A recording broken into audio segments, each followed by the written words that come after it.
Hello, and welcome to Dealership Engagement, making the EV case to dealerships. I'm Kelly Yerrick, Program Manager at Forth, and I'll be moderating this webinar. I'd like to cover a few logistical details before we get started. Please note that you will be muted throughout the webinar and will be unable to unmute yourself. In order to ask questions of our speakers, please use the attendee chat feature. You can access this by clicking the button on the top left corner of your screen. I'll be monitoring questions as they come in, and we will get them answered at the end of the presentations. We'll also be sending out the presentation slides and webinar recording after the webinar ends. Forth is a nonprofit trade association advocating for electric, shared, and smart mobility. We work in 4 focus areas: innovation, demonstration projects, advocacy, and engagement. And we are advancing electric, smart, and shared transportation. You can find more information about Forth, membership, and other events at our website at forthmobility.org. The Forth Roadmap Conference will be held in conjunction with EVS 33 next year. Forth is supporting the 33rd International Electric Vehicle Symposium and Exposition, EVS 33, as the local host organization. EVS 33 will be held June 14th through 17th, 2020. Show your support for Forth and register using the code EVS33Forth. Today we will be joined by Forth's Senior Program Manager, Thor Hinckley, and guest speaker, Hieu, campaign representative at Sierra Club. This webinar will explore strategies to empower dealerships to sell electric vehicles. Thor works with utilities on customer education and engagement with electric vehicles. He is an award-winning, nationally recognized energy professional focused on the electrified transportation, renewable energy, and storage. Thor created and led the nation's leading renewable power program at Portland General Electric. Hieu is the campaign representative for the Sierra Club. He leads the organization's efforts on the Volkswagen Settlement Funds, National Drive Electric Week, the Rev Up Electric Vehicles campaign, and supports Sierra Club state chapters on widespread EV adoption and policies. Prior to joining the Sierra Club, he worked on Beto O'Rourke's Senate campaign in Texas and spent 2 years in Sacramento working for a government affairs firm. He's a former delegate to the California Democratic Party and attended the University of California, Santa Barbara. And with that, I'd like to turn it over to you, Hieu. Thank you, Kelly, and good morning and good afternoon, everyone, depending on which part of the country you're in. So today I'll be speaking about the electric vehicle consumer shopping experience, otherwise known as our Rev Up Electric Vehicles project, which is a multi-state study of the electric vehicle shopping experience that was conducted in California and the 9 other states that had adopted the ZEV mandate. So in 2016, the Sierra Club conducted a volunteer-led study of how EVs were being sold in California and the 9 other states that had adopted the ZEV mandate. Over 174 volunteers at the time signed up to visit or make phone calls to auto dealerships and stores, in the case of Tesla, to interact with salespeople, and then they reported back to us via an online survey regarding how their experience went. Since then, we recently launched our 2019 campaign with the goal of expanding this nationwide to all 50 states. We have surveyed 680 dealerships in all 50 states to better understand how EVs are being sold in the entire country and to provide us a description of how it looks like right now across the nation. So this issue has been reported on recently, at least in terms of our original Rev Up Electric Vehicles project by various news outlets, detailing how difficult it is to buy an electric vehicle. This issue is not just upon the car dealerships, but automakers as well. And there's definitely a correlation between the two and how successful it leads, or how it leads to an overall negative EV shopping experience for consumers. So what were the key findings of our original 2016 report of the 10 ZEV states? Well, our volunteers were 2.5 times more likely to find no EV on a dealership lot in the 9 other ZEV states than they were in California.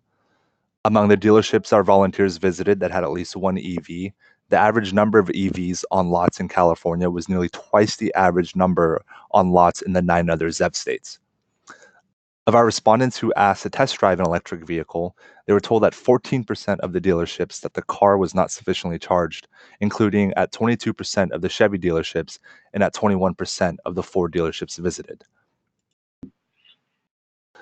Of the visits to dealerships with at least one EV on the lot, volunteers indicated that about 33% of the time, the salespeople did not discuss the federal and state tax credits and rebates available to lower the cost of an EV. And as we all know, that's one of the main barriers to EV adoption is the upfront cost. Of the visits to dealerships with at least one EV on the lot, volunteers indicated that only 50% of the salespeople they spoke with provided information on how to fuel the EV while traveling. Of the visits to dealerships with at least one EV on the lot, volunteers found that 42% of the time, EVs were either not prominently displayed or were only somewhat prominently displayed. So what we did was we broke down by various automakers what the overall ratings were uh, among the automakers. So we find here that Tesla was rated among the highest, followed by BMW, Chevy, Nissan, Audi. And among the automakers that had the lowest consumer satisfaction score, we have Volvo, Hyundai, and Porsche.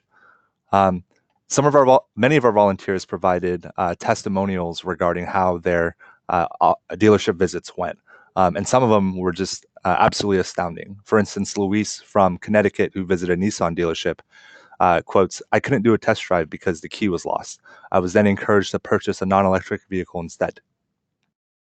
Nancy from Maine visited a Ford dealership and says that I called the dealership and was told that they weren't certified to sell EVs and that their sales department wasn't equipped to handle them. Kevin, who had visited a Mercedes dealership in California, says that there were only two EVs on the lot and neither were charged with sufficient power for a test drive. So overall, our volunteers sort of affirmed what many industry experts had already been led to believe, in that overall automakers and dealerships weren't doing a very good job with selling their EV models. Some of the main issues are related to electric vehicle inventory, where our volunteers either often found no EVs on the lot or very limited amount. The average that we had found was 4.5 models that dealerships that were selling EVs had available to sell. Um, Industry experts recommend at least 10 and probably more than 30 models available at any given time. This would allow consumers to pick their own brand, or sorry, their own color, trim, and have a variety of options to choose from. As you see from the quotes here, for instance, uh, Felipe, who had visited a Chevy dealership in California, says that the Volt was their top selling car. That says it flies off the lot. They easily had over 20 of them in stock at the time I had visited. John, who had visited a Ford dealership, says that they had no EVs in stock. I was told they didn't have the charging infrastructure because it would cost $150,000 for the dealer to get the charging infrastructure.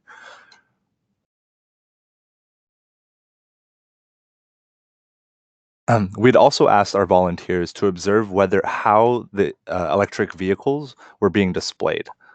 So dealerships have the opportunity to, display their EVs prominently or not so prominently, depending on how they wish to fit them on the lots, whether in the very front when people can visibly see them, or in the far back where they're harder to find. So we did ask our volunteers to report whether or not EVs were very visible. And so what we found was that they were not being displayed very visibly at all. Um, for instance, Robin says that the dealership had charging stations all along its exterior, but parked in front of them were full combustion models.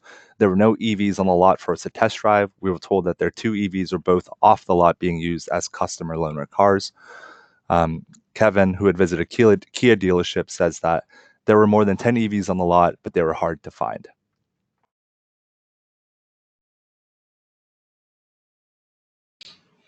Another main component of our consumer shopping experience that our volunteers had flagged for us was the expertise of the salespeople.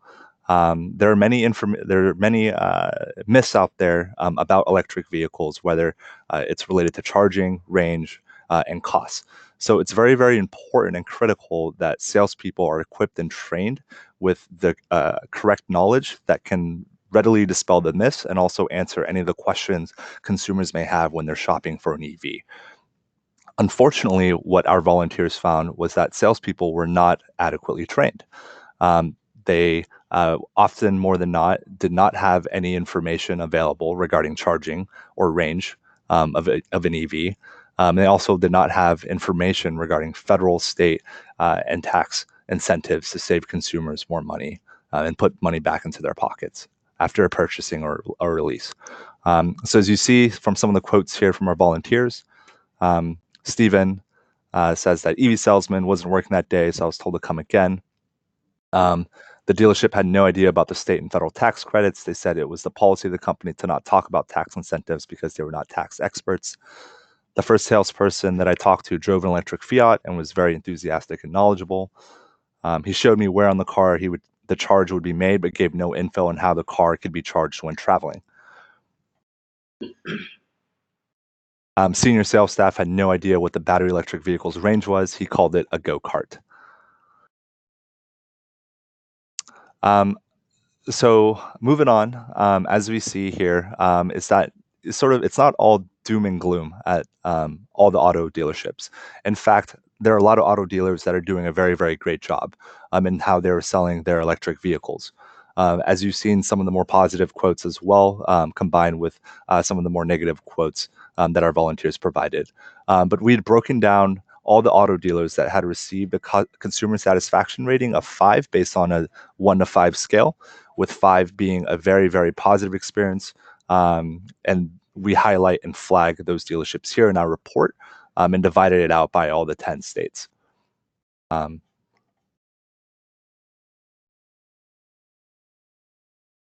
So in our report, we also have a best practices and recommendations section. And we sort of divided it out based on the findings of our volunteers. So we recommend that for inventory, automakers need to accelerate manufacturing and offerings and distribute larger number of EVs to dealerships across states. Dealerships need to increase number of EVs they can secure from automakers, and they need to remove the barriers for dealers, as we cite here, the certification fees that are often associated with them. Regarding visibility, automakers and dealerships need to work together to display EVs prominently on site, putting them near the front where folks and consumers can easily and readily see them and find them. But additionally, on the digital aspect, they also need to do a better job with highlighting them on their websites. And one of the things that we're going to be looking at in our upcoming report for 2019 is how automakers are advertising their EVs and sort of getting the advertising sales dollars associated with those as well. The last thing is the expertise, making sure that there are proper trainings for salespeople, that they're readily equipped with the right information and being able to get that information out to consumers in a very, very quick manner. So those are some of the highlights from this report. For 2019, I sort of mentioned this already. We've expanded this across all 50 states to sort of get a view of how EVs are being sold across the country. Currently, what we found was that there are 29% of dealerships there are only 29% of dealerships that are offering EVs. Conversely, that means over 71% of dealerships aren't selling EVs. And we recruited over 600 volunteers for this campaign, and they visited or called over 680 dealerships.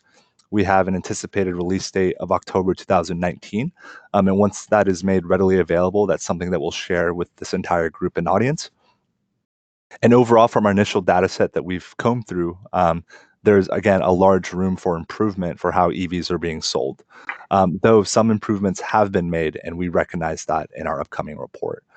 A lot of the same issues remain. Not many dealerships offer EVs, and for the ones that do, inventory remains significantly low, especially in the non-ZEV states. Expertise is still not offered adequately on EV technology and the incentives that exist to put money back into the pockets of consumers. And also, one of the things that we examined as well was the regional variations regarding how EVs were being sold. And so in our upcoming report, what we did was we divided the different regions in the country, such as the West Coast, the Midwest, the South, the Northeast, and examined what those variations look like regarding how they're selling electric vehicles.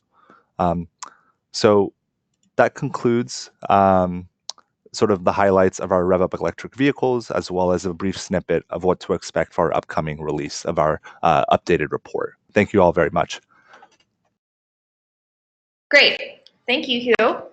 And next up, I'm going to turn it over to Thor to talk about our dealer engagement program. Thank you, Kelly. Yes, here at Fourth, we've been watching the work that the Sierra Club has been doing for the last couple of years now, and we've designed a dealer engagement program really to address many of the issues raised in the earlier report and in this latest report. So we feel very confident that we have a program that can help break through and allow dealerships to engage with the public, allow utilities and municipalities to engage with the dealerships and move the electric vehicles. Here's our dealer engagement program. Again, as Kelly mentioned, Fourth is a nonprofit. We've been working in advanced electric shared mobility for years now, and we're active in over 25 cities through the Bloomberg American Climate Cities Challenge, and we're helping cities address their transportation electrification needs. And we're based here in Portland, Oregon, and we're anxious to talk to you about how we can increase adoption by utility customers, municipal residents, through our customer engagement programs and our dealer engagement program. We've been doing this now for several years, and we feel like we have the ability to reach out not only to dealerships, but to customers through the utilities or through a municipality, either one, to get them engaged and into the showroom and to do a test drive. So we've put together kind of a menu of approaches. We would look at this to be executed over a 1 to 3 month period, and that campaign could be then repeated, say 6 months or a year later. But we feel that this limited time engagement keeps everyone focused on the prize and avoids campaign fatigue. So we would recommend that organizations, utilities, or municipalities looking to engage in this kind of program focus on a 1 to 3 month campaign period. So the first thing we do is we identify the EV dealerships that we want to certify. And one of the key criteria, again, and this was mentioned by Hieu, is making sure they have some EVs in inventory. Obviously, if it's a dealership has decided that they don't want to carry any EVs, or there are no EVs, then there's no value in us educating them and driving customers to their showroom. So that's the first step. Make sure there's some EVs on the lot. Our goal is then to help move those EVs and sell them, and then drive additional demand from the dealership to the OEM saying, hey, I want more EVs. I've been selling the ones I got. So the first part of this, and again, we look at a 1 to 3 month campaign period, is we clearly identify to the dealership and the sales staff that there's an incentive. Okay, so in this case, we're using a $100 incentive. That's just an example. We prefer to use a Visa gift card. So in this instance, for each EV that is sold, the salesperson would get a $100 debit card, and the dealership. That way they share in the benefits. This is absolutely imperative for the success of the program. So there are some issues, I think, in different organizations around this idea, but this is absolutely imperative to a successful program. Then for that dealership, we provide them with a fact sheet and promotional tools to help them then specifically promote the electric vehicles they have in stock. So the first thing we do after we've engaged the dealership and gotten their permission and gotten their interest in being certified is we do a live video event. And that live video event, we would invite the dealership, any of the interested sales staff throughout the region. So we'd identify a bunch of dealerships and then bring their sales staff online for this live video event and walk them through the issues typically related to the purchase of an electric vehicle. Everything from what is an electric vehicle to battery capacities, EV, charging their EV, how to charge it on the road, issues that might affect battery longevity or battery capacity, temperature, so on.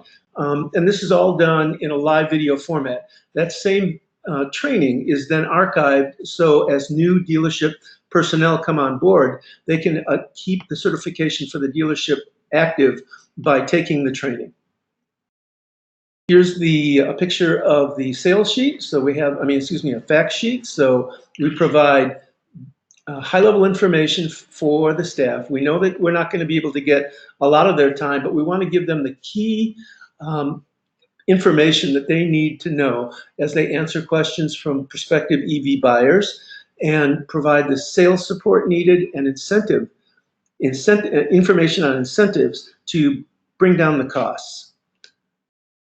So included in this then, so once the dealership has become certified, we start providing them with the promotional tools they need to demonstrate that they're active in this program. In this case, these would be window decals that we would provide to the dealer so that they could indicate to the public that they're certified. These are brand neutral decals, but in this instance, we would work with the utility or the municipality to use their logo.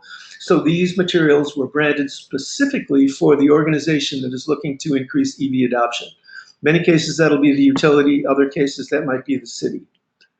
We also then provide online tools, and in this case, these are web touts. These could be rotated as different web pages for the dealership as customers go online, look at the inventory of the dealership, and this would indicate to those customers that this dealership is certified. And then some social media tools, because we all know that social media has a direct impact on people's awareness of these kind of vehicles.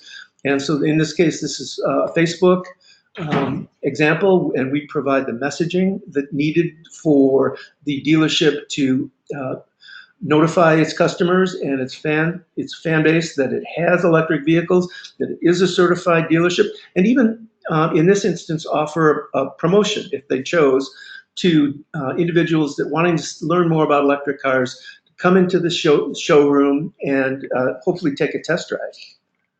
Another optional part of our program is a showroom kiosk.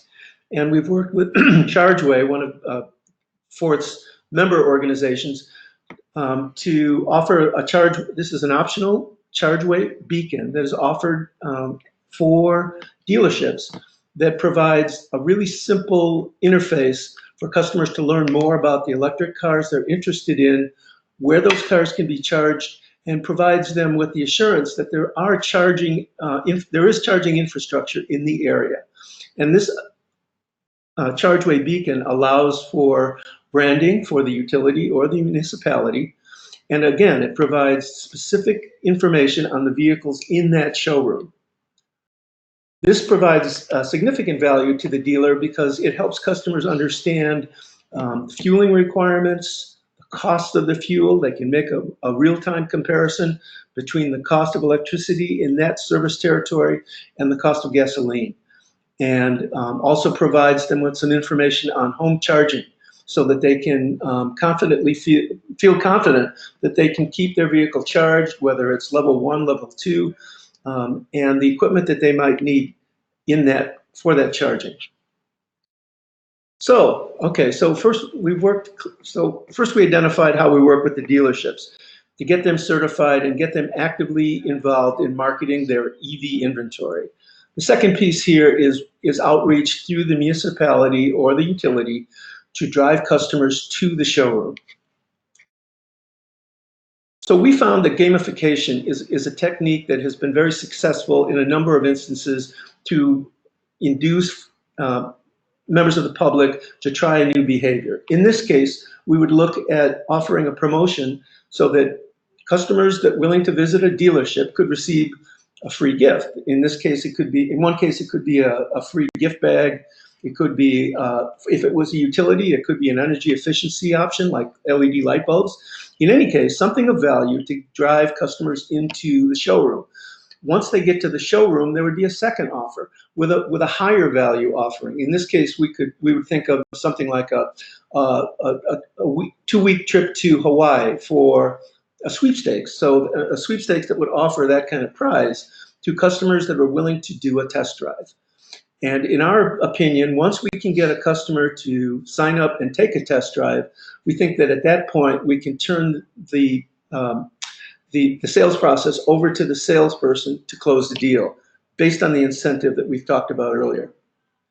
So in terms of tools for the municipalities or utilities working to drive adoption, we would suggest that there first be a direct mail campaign. So we offer some, again, utility, these are tools that are neutrally branded so that the utility or the municipality could attach their own logos and identifying marks. And these tend to stress the 3 aspects that we think are the most useful to driving EV adoption. The fun of driving an electric vehicle, the environmental benefits of driving a clean electric vehicle, and then the economic benefits. So again, we offer these direct mail pieces that customers can use, that utilities can use in cities to explain the benefits. Concurrently with that would be an email outreach program through using emails. So while the customers were receiving these postcards in their mailbox, they would receive in their email inbox similar messaging, using the same 3 key messages: the environment, the fun of driving an electric vehicle, and the economic benefits of driving electric. And then there was a landing page. Obviously, you'd want to have a landing page to identify the campaign to the customers or residents of the municipality, talking about the program, what's the value of driving electric, and the dealerships that are certified, so that people can quickly identify where they can go to learn more about electric vehicles and do a test drive. Again, social media will play an important part in this process, so we offer what we consider canned social media messaging to, again, drive people to the showrooms and get them involved in test drives. More digital graphics that we provide, again, these are all branded, these can all be branded by the utility or the municipality to keep it consistent with their look and feel. And these are just some additional, some digital ads, graphics that can be used on the pages of the organization that's sponsoring the campaign.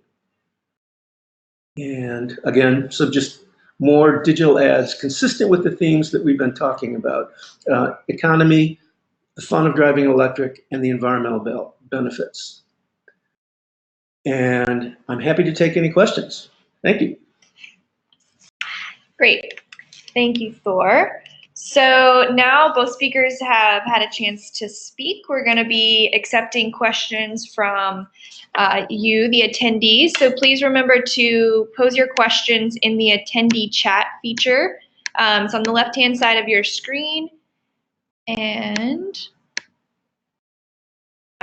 we'll be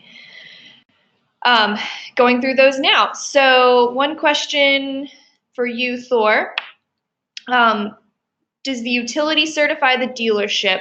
What does this look like, and what does the dealership need to do to get certified? Well, as we talked about in the campaign, yes, the certification body in the case of this campaign would be either the utility or the municipality, who's ever sponsoring the program, and that certification would be done by Forth. We have the materials in hand to educate the sales staff and the dealership on all of the aspects of EVs and transacting around new customers that are interested in learning more about EVs.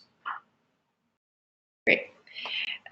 So here's a question that I think will be good for both presenters to answer. What are some reasons that a dealership might not want to sell an EV?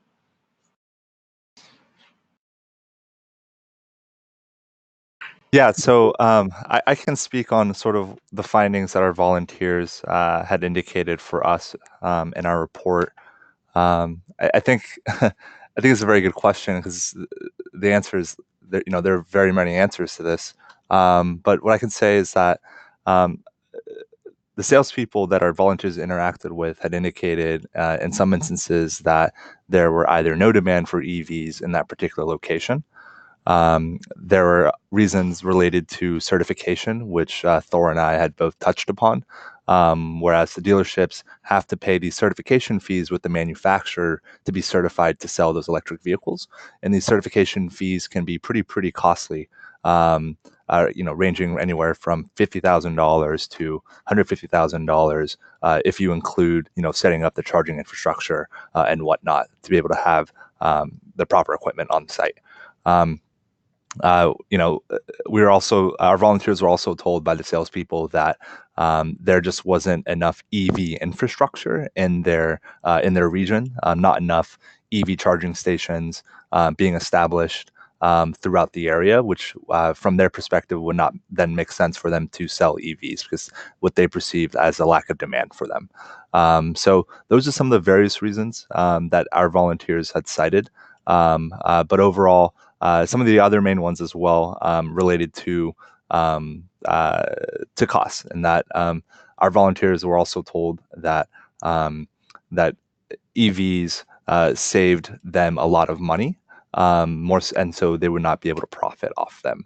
As opposed to the gas vehicles that they were selling, because gas vehicles have much higher maintenance and costs as well. That also dealers and sort of their repair shops of those auto dealerships profit quite a lot from that regard as well. So this is Thor, and I would echo everything Hieu said. I think his comments were great.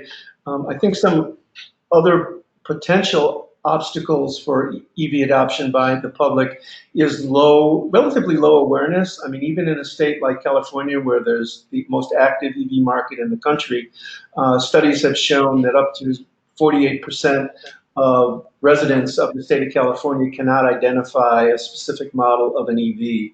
So there's really we're still in this period of somewhat low consumer awareness. And I think that there's also much higher familiarity amongst the consuming public around internal combustion engines and the whole process of buying gasoline. When customers are asked if they can identify, when potential customers are asked if they've identified or can have seen EV charging equipment in their community, it's almost universal. It's almost universal that they say no, because most EV infrastructure is not as well. EV charging infrastructure, I should say, is not as well lit or as visible as, say, a gas station. So there's still a significant need for increased amounts of EV charging and higher visibility of that same charging equipment. Great, thank you. All right, so a few other questions. Let's see.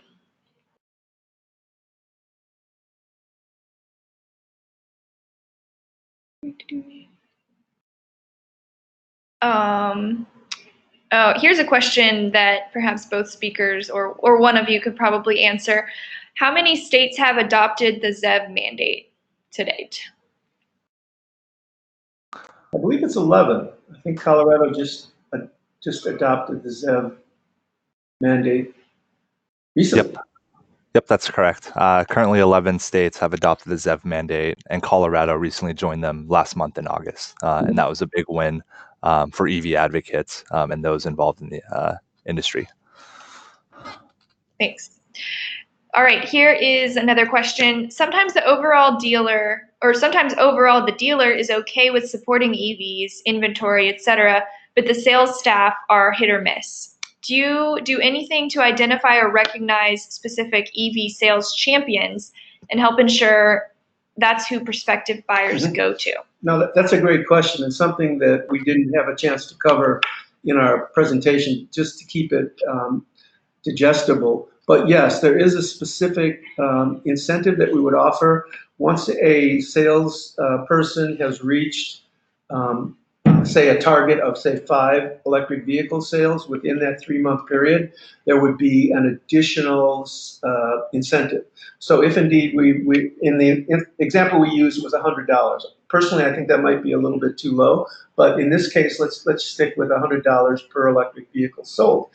For that salesperson and the dealership that reached a target mark of 5 EVs sold in that 3-month period, there would be an additional spiff so that they would get not only the $100 incentive we promised that was originally agreed to, but an additional $100. So there's a $200 benefit for that 5th EV, and then we would go up to 10 and up to 15 and 20 and so on. I would also add on to that currently many auto dealerships, they have designated EV specialists as salespeople. And so when a consumer comes and that EV specialist isn't available, it can be pretty hit or miss depending on who they interact with. So one possible suggestion would be sort of standardizing the practice for all folks involved in the sales process at an auto dealership. Excellent, thank you. So here is a comment followed by a question, which Hieu, you've already alluded to this a little bit, but dealerships make their money on maintenance service. Their service departments aren't set up and costly, especially since there's hardly any maintenance for EVs. How do we overcome that argument? So I guess to rephrase that, how can we as EV advocates go into the dealership where a lot of their money is made on maintenance and convince them to sell something that is going to reduce the amount of revenue they bring in from those maintenance services? Yeah, absolutely. And I think the way to overcome this argument is to really take our arguments directly to the consumers regarding the amount of savings that they would make as a consumer on the maintenance, uh, which results in thousands of dollars saved annually. And just on top of that, the savings on gasoline and fuel that you wouldn't have to use as well. I think those are the two strongest arguments that you can take directly to the consumers. And I know that a recent study by the Union of Concerned Scientists found that over 63% of Americans in this country would consider purchasing an EV in the future. And so I think that paired with sort of making the argument on climate benefits, I think really is resonating at this point in time. And I think as we further along our efforts in terms of accelerating this EV adoption, both on the policy side and also in helping to set up this infrastructure, that it's really important that we combat all these myths that exist out there and really hone in on the cost savings portion of this as well. Did you have anything to add to that, Thor? No, I agree. I think you hit it right on the head. The nail right on the head. Okay. So Thor, I'll just kind of summarize a lot of these questions and send them back to you, but we're getting a number of questions specific to the dealership engagement program that you've mentioned. Could you just speak a little bit about where Fourth is in the process for actually rolling this out? Like how many dealerships have been included so far? And what we are in active discussions with a number of municipalities and utilities around this program at the moment. It's brand new. We just finished developing it this summer, so it's still in the launch phase. Thank you. All right. How does the Tesla store selling model differ from regular EV manufacturing dealerships? Kelly, you can speak to that. You've been to one. So yeah, well, Tesla is just different from the outset because they only sell EVs, as many of you on the call I'm sure know. And a lot of times when people go to visit a Tesla dealership or store per se, they already have some interest in the vehicle, and that selling aspect really isn't as necessary. So frankly, I would argue that Tesla salesmen and women have a somewhat easier job of selling the cars. Now, granted, they have a steeper hill to climb because of the higher costs associated with the vehicles that they're attempting to sell. But and so that's a different conversation altogether, of course. But just inherent within that model, it kind of simplifies things for the dealer. And they're adequately incented. Yes. Okay, I want to switch to some of these.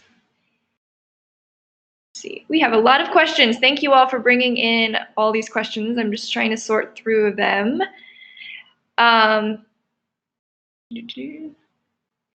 So we've kind of talked about the reasons why dealerships would not want to sell EVs or aren't necessarily incentivized to sell EVs given their current model. But what are some reasons that you two speakers would argue that dealerships would want to sell EVs? Well, this is Thor. I think that what we're seeing not only in the transportation industry, but the energy industry is a major revolution in what I will call advanced mobility and distributed energy. And the future of energy is distributed, and the future of mobility is likely to be somewhat autonomous in the mid to long term. And I think that both of those trends are the marketplace of the future. And I suspect that there will be significant changes in the marketplace for all vehicles as the next decade roll, as we move through the next decade. And as these two trends, the energy and the transportation, the mobility revolution and the distributed energy revolution move forward, I think this is a way for dealerships to position themselves for success. Yeah, and to add on and echo what Thor was saying, I think the most powerful narrative that we have in our quiver when we're trying to push dealerships to agree to sell EVs is that, well, if we look at where EVs are being sold currently in terms of where they're being sold the most, China and Europe. And if the US doesn't take the lead on innovation on this issue, we're going to lose out, and the auto dealerships are going to lose out. And so, we have to be very, very front forward with that, and to sort of keep making that argument, and that this is a competitive issue, not just between the automakers, but between various countries. So yeah. Thanks to both of you. Okay, let's switch gears a little bit. Is anyone looking into engaging the dealers and their sales staff in selling or including home level 2 charging units into the deal to make an extra profit or motive for them? This is Thor, and I believe there are some utilities. I wish I could name them. They were on the tip of my tongue, but they're not. But there are utilities that have worked with the dealerships to make an offer to customers buying an EV such that they can receive a rebate on their electric vehicle charging equipment. So yes, that has been done. And if you'd like, I'll send the name of that utility over to the questioner. Yeah, and I think as a sort of a follow-up question, or maybe where this question is taking that one step further, is there any room for a profit margin for the dealer that's actually selling that charging unit? There's one thing to offer the rebate to the customer, and that's great that you're making that connection back to the utility, but for the dealer that would take on, that kind of inventory or extra level of knowledge about those units, is there anywhere where we're seeing dealers actually kind of take ownership of inventory and then allow themselves to make a profit on selling it? Well, it's interesting. It harkens back to the early days of EVs when the Nissan Leaf was first rolled out in late 2010, early 2011, and there was an offer for a charger that was made to every customer that bought a Nissan Leaf, and it was through the dealership. So as EV sales increase and the accessories, which obviously an EV charger is a major accessory to a car, become more attractive to customers, I would hope that dealerships would pick that up. It isn't something that we wanted to take on and add to our program because it felt like an extra step. First, we want to make sure that the vehicles are moving through the supply chain. But yes, I think that will be an additional revenue source for auto dealers in selling EV charging equipment. And even hopefully they will become involved in the installation process because many customers require assistance if they're going to put in a level 2 charger. Did you have anything to add to that, Hieu? I do not. Thor did a great job explaining that. Okay. All right. A question that's mostly for Thor.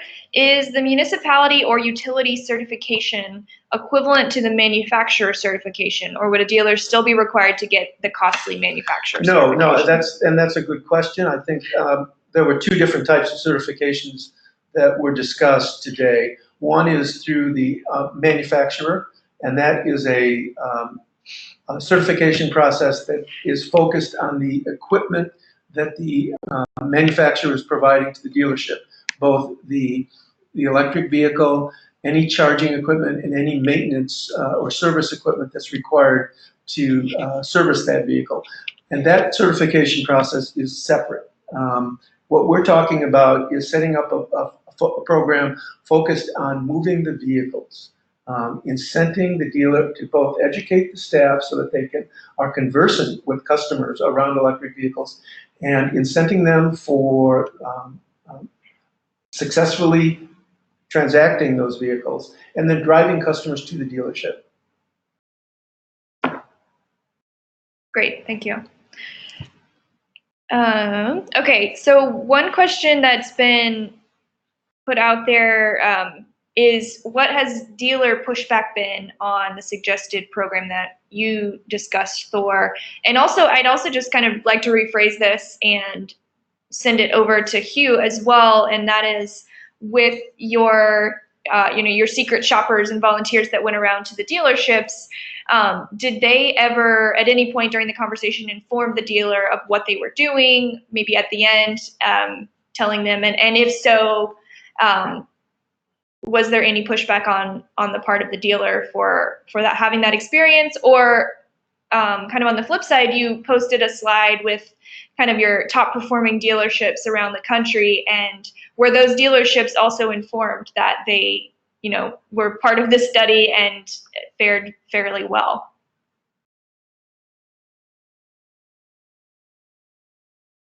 Yeah.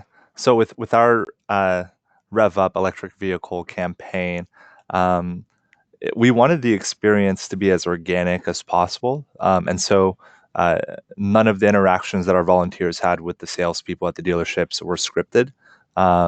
What we did was we provided various trainings to our volunteers who had signed up, and gave them information on electric vehicles, what federal and state tax credit exists currently. So they would go in with sort of that knowledge ready at hand, and also to make any observations regarding whether or not these sorts of information were provided to them.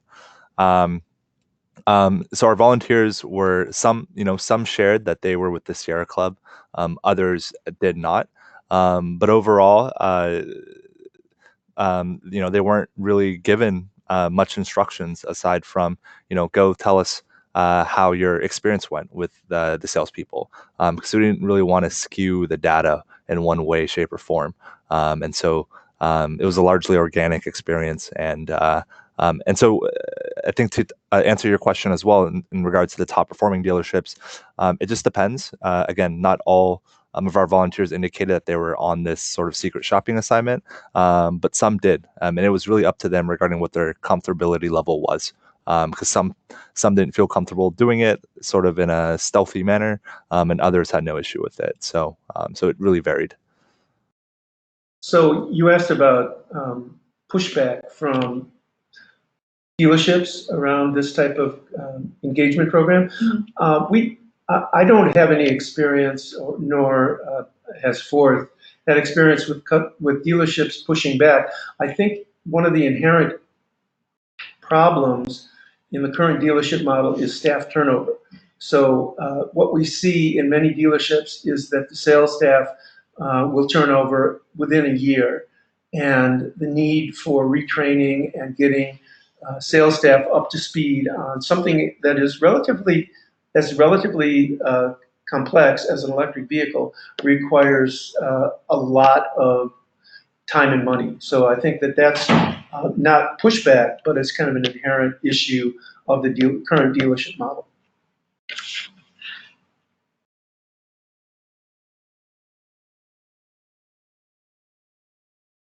Great, thank you. Let's see. I think we have more or less covered all of the questions. If you posed a question earlier and you don't feel that it was adequately responded to yet, please send it again and I'll be sure to include that.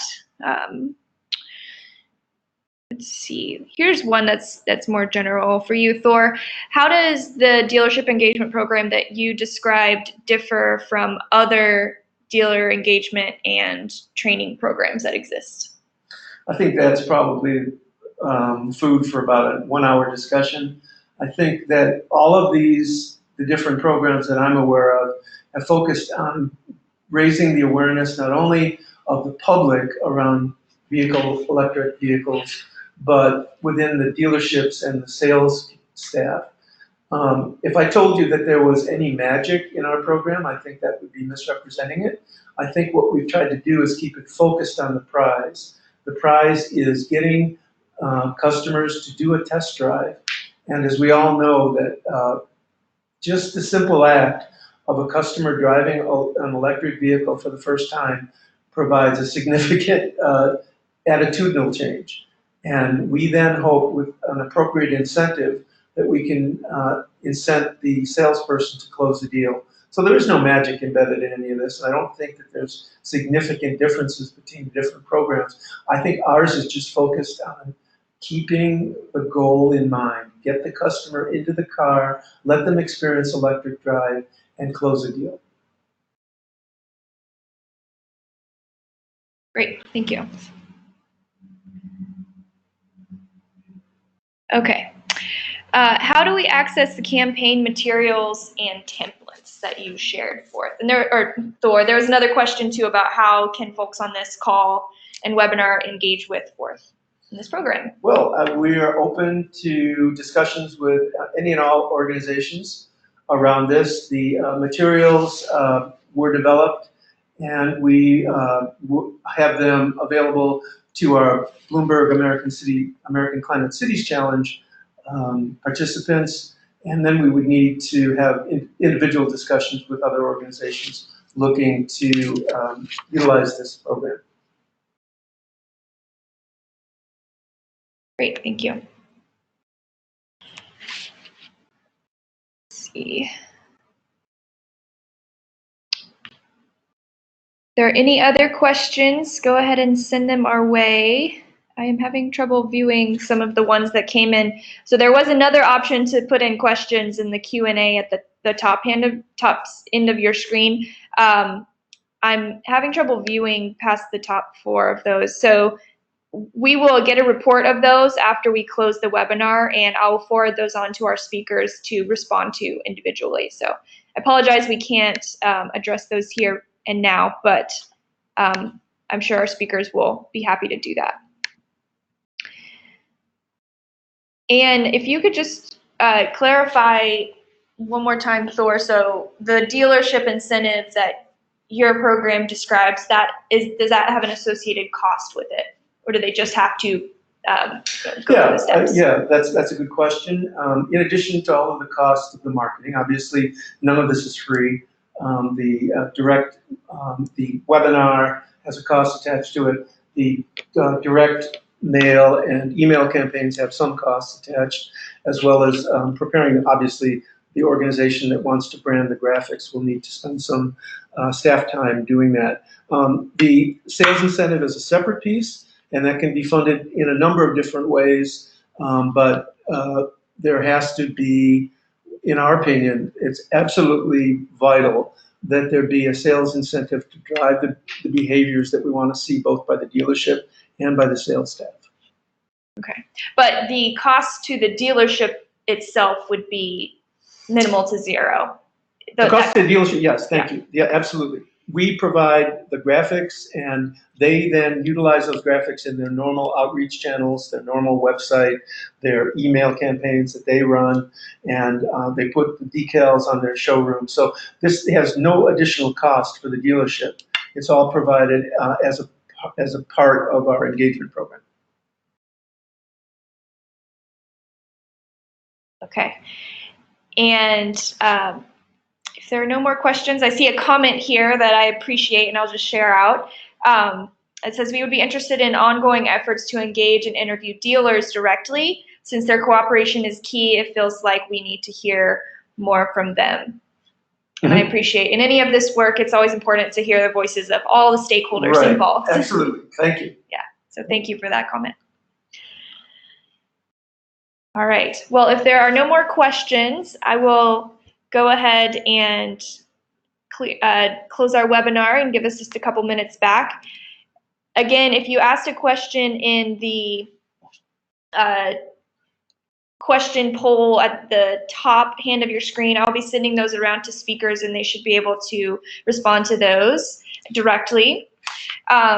But with that, I'd like to thank you all for joining us today, and thanks to our speakers, Thor Hinckley and Hieu for an amazing presentation on engaging dealerships. Feel free to email the speakers any additional questions, and remember that we'll be sending around the presentation slides and the webinar recording before the end of the day today.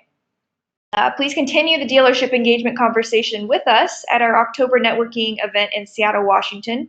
We'll be joined by Hieu there, as well as a spokesperson from Tesla. And you can find out more on Forth's event calendar at forthmobility.org. And then we hope you can join us on October 8th for our webinar on overcoming barriers to smart transportation for underserved communities. We'll be joined by Forth's program manager, Sergio Lopez, and guest speaker, Vivian Satterfield, director of strategic partnerships at Verde, who will discuss how to address the smart transportation needs of underserved communities. And this webinar will be brought to you by Ride Report. So I want to thank you again all for attending, and we hope you'll join us on October 8th. Thank you, everyone, and thank you, Kelly, for moderating this. Appreciate it. Thank you. Thanks, everybody. Thank you, Hieu.